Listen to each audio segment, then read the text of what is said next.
Assalamualaikum warahmatullahi wabarakatuh. Kami dari kelompok 2 ingin mempresentasikan hasil kerja kelompok kami. Sebelumnya, perkenalkan nama saya Aldian Haulik dengan NBI 111200090 dan teman saya. Perkenalkan, nama saya Nadia Umayyah Putri, NBI 111200103. Dan teman saya Sofi Admira Haji dengan NBI 1112019. Dan saya juga Maria Rahma dengan NBI 111200082. Baik, langsung kami mulai. Pada kali ini kami akan mempresentasikan mengenai satu buku yang dengan bab Regulation of Digital Government. Pendahuluan, munculnya teknologi baru memiliki potensi besar untuk mengubah proses pemerintahan tradisional. Namun, teknologi ini menimbulkan tantangan pengawasan yang signifikan bagi kedaulatan nasional pemerintah yang secara tradisional mengontrol sarana dan akses informasi di dalam perbatasan mereka. Demikian pula untuk organisasi swasta yang memasok dan memelihara infrastruktur pemerintahan digital. Persyaratan yang berkembang menimbulkan signifikan tugas dan kewajiban peraturan baru. Pokok bahasannya yaitu mengenai isu-isu yang mungkin dihadapi pemerintah dalam peralihan menjadi pemerintahan digital serta merekomendasikan untuk menghadapinya. Regulasi sebagai pengawasan dan alat mengatur. Regulasi digunakan untuk mengontrol dan memengaruhi data, menentukan akses informasi, memutuskan informasi yang ada, yang akan diumumkan atau dirahasiakan, dan di mana informasi itu untuk ditampung. Kemunculan global teknologi digital telah mendorong pertumbuhan yang sangat besar tentang persyaratan pengawasan peraturan internasional, regional, dan nasional. Peraturan modern adalah struktur kompleks yang melibatkan pemerintah dan pemain non-pemerintah. Tantangan dari regulasi pemerintahan digital.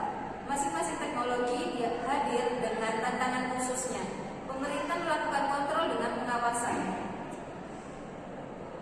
Ada enam area umum yang harus ditangani oleh semua pemerintah digital mengenai tantangan tentang kedaulatan nasional, privasi pribadi, menyeimbangkan keamanan nasional dan hak individu, melindungi akses dan pengiriman informasi.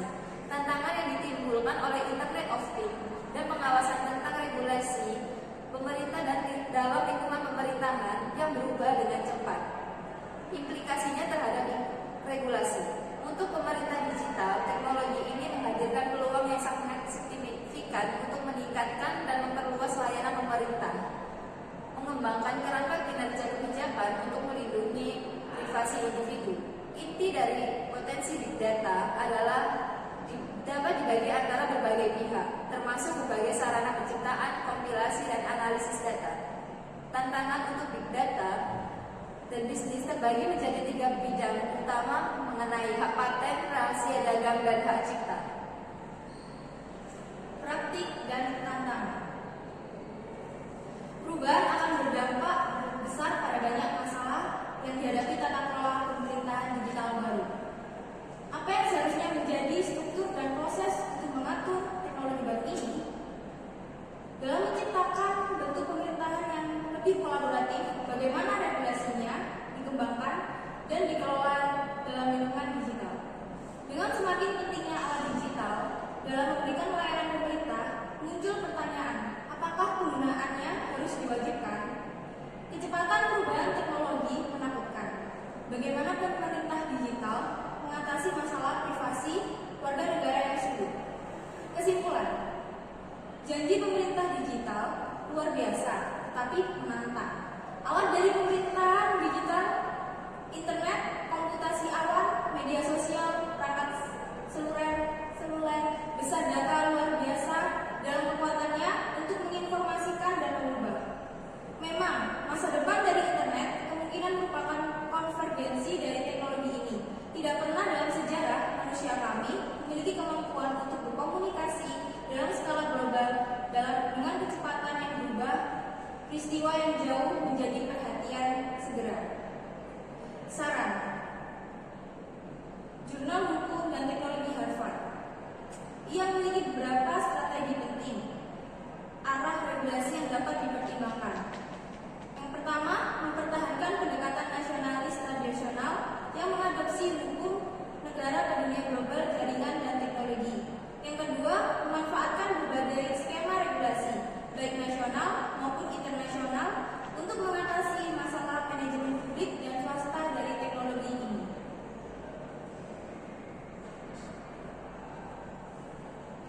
Jurnal Pembanding.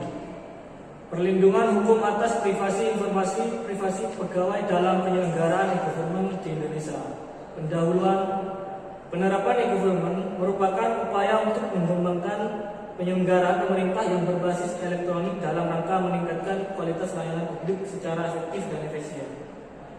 Sebagaimana dimaksud dalam Instruksi Presiden RI Nomor 3 Tahun 2003 tentang Kebijakan dan Strategi Nasional Pengembangan e-Government, pemerintah memiliki peran penting untuk memastikan keamanan privasi informasi pribadi pegawai dengan membuat regulasi yang mengatur tentang perlindungan privasi informasi pribadi pegawai sehingga dapat tercipta tata kelola pemerintahan yang baik atau yang disebut dengan good e-government.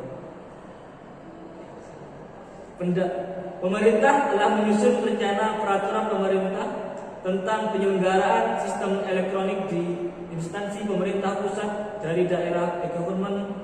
Peraturan pemerintah ini dimaksudkan untuk mengatur secara nasional penyelenggaraan e-government. Tujuan dari peraturan pemerintah ini adalah untuk memberikan acuan pelaksanaan atau pedoman dalam rangka penyelenggaraan e-government secara nasional, menciptakan sinergi antar instansi pemerintah pusat dan daerah secara nasional dalam menyelenggarakan e-government, mengoptimalkan penyelenggaraan e-government dalam pelayanan publik secara nasional dan mendorong terjadinya tata kelola pemerintahan yang baik dan bersih dengan memanfaatkan teknologi informasi. Pembahasan. Perlindungan hukum sebagai suatu gambaran dari fungsi hukum, yaitu konsep hukum dapat memberikan suatu keadilan, ketertiban, kepastian, kemanfaatan, kedamaian, dan ketentraman bagi segala kepentingan manusia yang ada di dalam masyarakat. Prinsip perlindungan hukum bagi rakyat terhadap tindak pemerintahan bertumpu dan bersumber dari konsep tentang pengakuan dan perlindungan terhadap hak-hak asasi manusia, karena menurut sejarahnya di Barat, lahirnya konsep-konsep tentang pengakuan dan perlindungan terhadap hak-hak manusia, hak asasi manusia diarahkan kepada pembatasan-pembatasan dan peletakan kewajiban pada masyarakat dan pemerintah. Kesimpulannya, berdasarkan hasil uraian dan pembahasan pada bab sebelumnya, maka dapat diambil beberapa kesimpulan sebagai berikut. Yang pertama, pengaturan perlindungan hukum atas privasi informasi pribadi pegawai negeri dalam konteks hak asasi manusia di Indonesia belum diatur dalam suatu peraturan perundang-undangan secara khusus, namun telah dimuat dalam beberapa peraturan perundang-undangan. Dua, akibat-akibat hukum yang ditimbulkan dari pelanggaran terhadap privasi informasi pribadi pegawai negeri dalam penyelenggaraan e-government di Indonesia telah diatur dalam beberapa peraturan, khususnya peraturan pemerintah nomor 53 tahun 2010 tentang disiplin pegawai negara sipil. Saran. Berdasarkan minimnya perlindungan terhadap informasi pribadi pegawai negeri, maka hendaknya dibuat suatu aturan tertentu yang mengatur tentang perlindungannya. Selain diatur dalam peraturan tertentu, perlindungan atas informasi pribadi pegawai negeri juga dapat diatur langsung dalam peraturan disiplin PNS. Kemudian, informasi pribadi pegawai negeri sangat rentan diakses oleh siapa saja dalam era e-government. E-government ini, maka sebaiknya setiap pegawai negeri lebih peduli dan waspada dalam menjaga dan memberikan informasi pribadinya agar tidak disalahgunakan dan tidak mudah diakses oleh orang yang tidak berhak atau tidak berkepentingan. Hasil yaitu munculnya teknologi baru memiliki potensi besar bagi sektor pemerintah selaku pelaksana kebijakan yang selama ini bergerak secara konvensional. Namun perkembangan ini juga diiringi munculnya tantangan-tantangan baru yang perlu dihadapi pemerintah.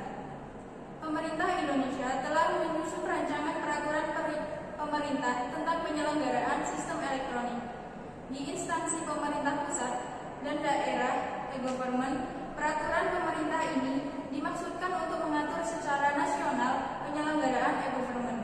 Sejauh ini, peraturan perundang-undangan yang mengatur jalannya pemerintahan digital di Indonesia masih dalam tahap pengembangan.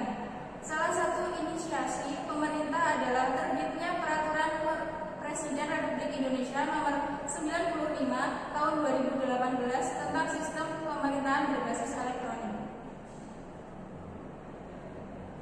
Perpres ini diharapkan sebagai acuan bagi pemerintah Indonesia untuk menyelenggarakan tata kelola pemerintahan yang bersih, efektif, transparan, dan akuntabel, serta pelayanan publik yang berkualitas dan terpercayanya diperlukan sistem pemerintahan berbasis elektronik, serta meningkatkan keterpaduan dan efisiensi sistem pemerintahan berbasis elektronik. Baik, sekian, terima kasih. Wassalamualaikum warahmatullahi wabarakatuh.